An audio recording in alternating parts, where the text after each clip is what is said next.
बच्चों, आज के इस वीडियो में हम पढ़ेंगे निषेचन पक्ष घटनाएं। इसके पहले हम लोग पढ़े जो पुष्पी पादप होते हैं उनमें, यानी जो सेक्सुअली रिप्रोड्यूसिंग ऑर्गेनिज्म होते हैं, यानी लैंगिक जनन के द्वारा जो जनन करते हैं, उनमें 3 स्टेजेज होती हैं। एक निषेचन पूर्व क्रियाएं, दूसरा निषेचन और तीसरा होता है निषेचन पक्ष क्रियाएं।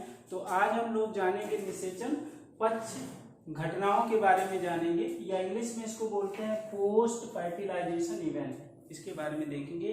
तो जो पोस्ट फर्टिलाइजेशन इवेंट है, यानी फर्टिलाइजेशन के बाद जो घटनाएं होती हैं वो सभी आती हैं किसमें? पश्च निषेचन घटनाएं कहलाती हैं।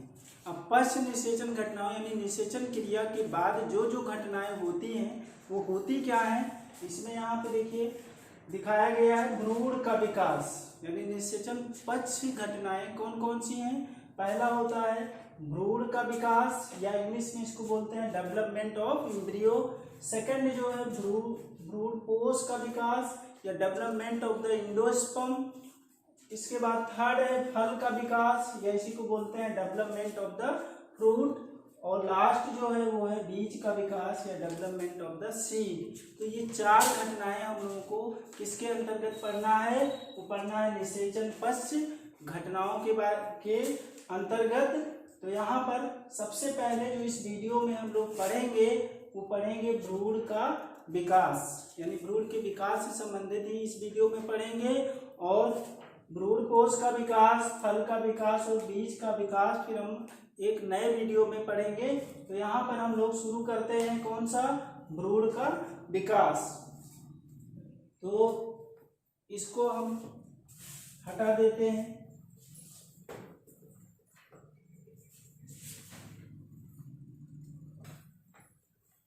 भ्रूण का विकास जो होता है, भ्रूण का अध्ययन करेंगे। और यहाँ पर एक आपको ये बता दिया गया, भारतीय भ्रूण विज्ञान के जो जनक हैं वो हैं कौन? पी महेश्वरी। इसको भी याद रखना है। अब यहाँ पर थोड़ा सा देखिए, जो भ्रूण का विकास है, भ्रूण के विकास की क्रिया को भ्रूणोद्भेद या एम्ब्रियोजेनेसिस कहते हैं।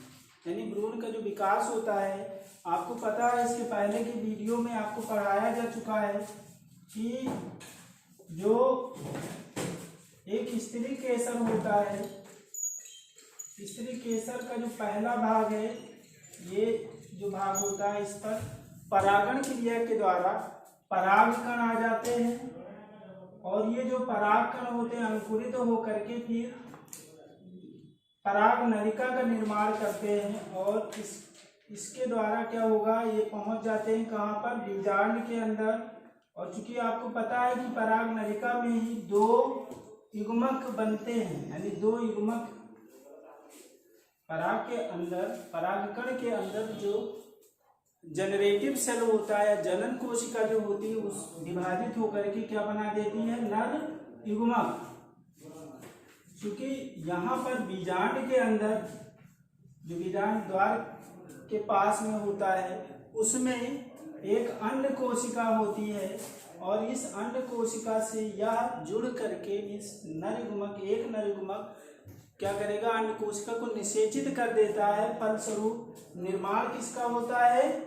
जायगोट का। यहाँ पर ये जो दिखाया गया है, ये जो रचना है, ये क्या है? युग्मनज या जायगोट है। युग्मनज या जायगोट इसको इंग्लिश में बोलते हैं।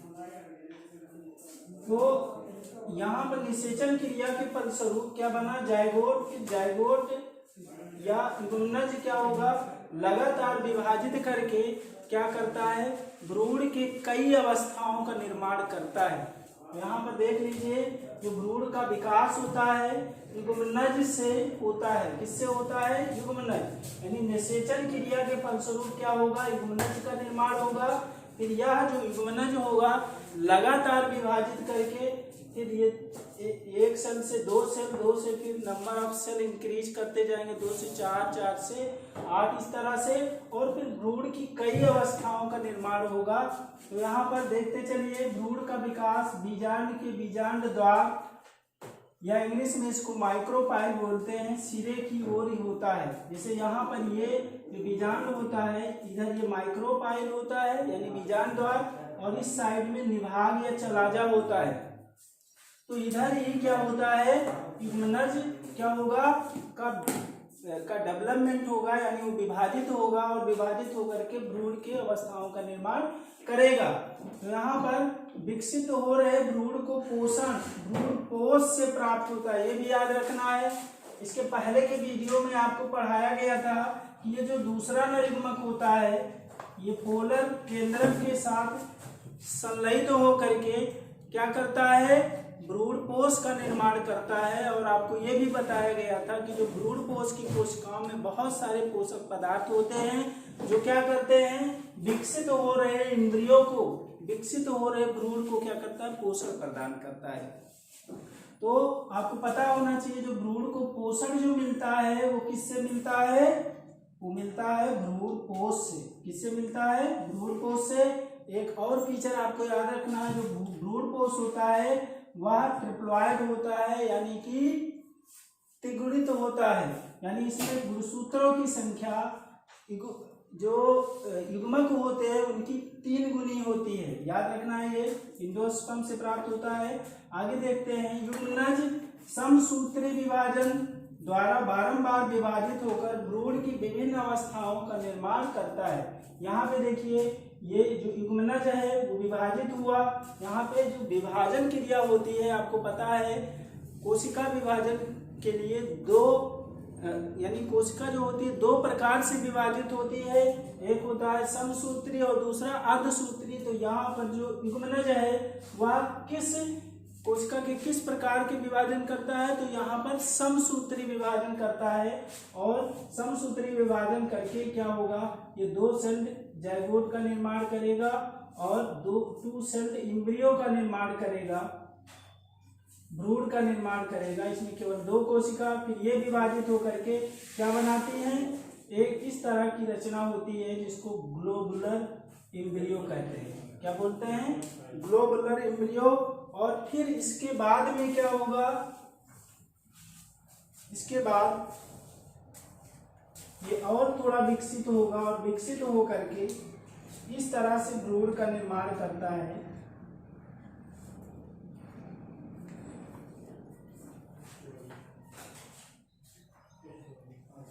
इस तरह से, और यहाँ पर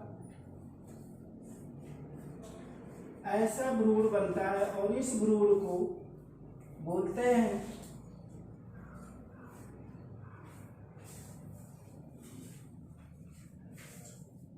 इसको बोलते हैं हार्ट शेप्ड एम्ब्रियो। क्या होता है, हार्ट शेप्ड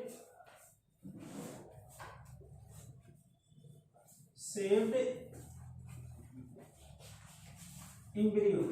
और इसके बाद हार्ट शेप्ड एम्ब्रियो के बाद मैच्योर एम्ब्रियो फॉर्म होता है। और मैच्योर एम्ब्रियो जो होगी कुछ इस तरह से,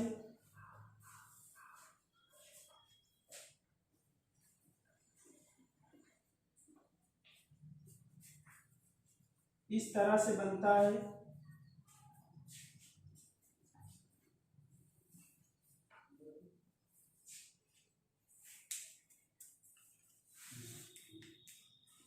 ये फिगर आप देखते रहिए।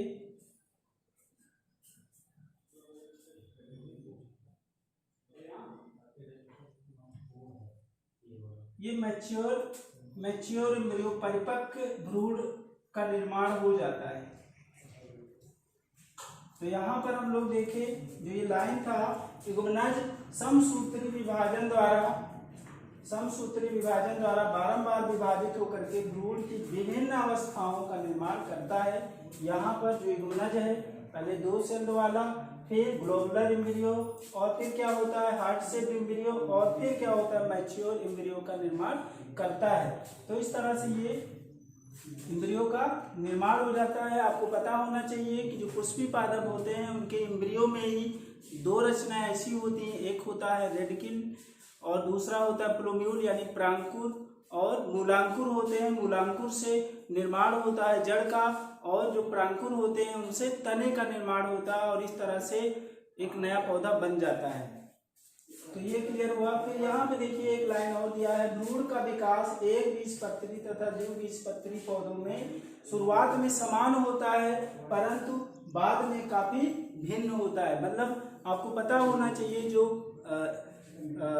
एंजियोस्पर्मिक पौधे होते हैं वो दो तरह के होते हैं, एक बीजपत्री होता है और दूसरा द्विबीजपत्री पौधे होते हैं। जैसे आप धान लीजिए, धान का छिलका हटाने के बाद केवल एक जो है एक ही चावल मिलेगा, वहां पर ये चावल जो है वो क्या है, बीज पत्र है। अगर किसी बीज में, किसी पौधे के बीज में केवल एक बीज पत्र होता है तो उसको एक बीजपत्री पौधा कहते हैं। अगर आप चना ले लीजिए, चना का छिलका हटा दीजिए तो उसके अंदर दो बीज पत्र मिलेंगे। तो ऐसे पौधे जिनके बीज में दो बीज पत्र होते हैं उनको बोलते हैं द्विबीजपत्री। तो यहाँ पर जो early development of the embryo होता है, भ्रूण का शुरुआती जो विकास होता है, दोनों तरह के पौधे एक बीजपत्री और द्विबीजपत्री दोनों में क्या होता है, समान होता है। लेकिन बाद में क्या होता है, काफी भिन्नता होती है। यानी कि भ्रूण के विकास में शुरुआत में एक ही तरह से विकसित होते हैं लेकिन बाद में क्या होती है, बहुत ज्यादा भिन्नता होती है। तो दोनों तरह के, एक बीजपत्री में भ्रूण का विकास और द्विबीजपत्री में भ्रूण का विकास हम एक अलग अलग वीडियो में पढ़ेंगे।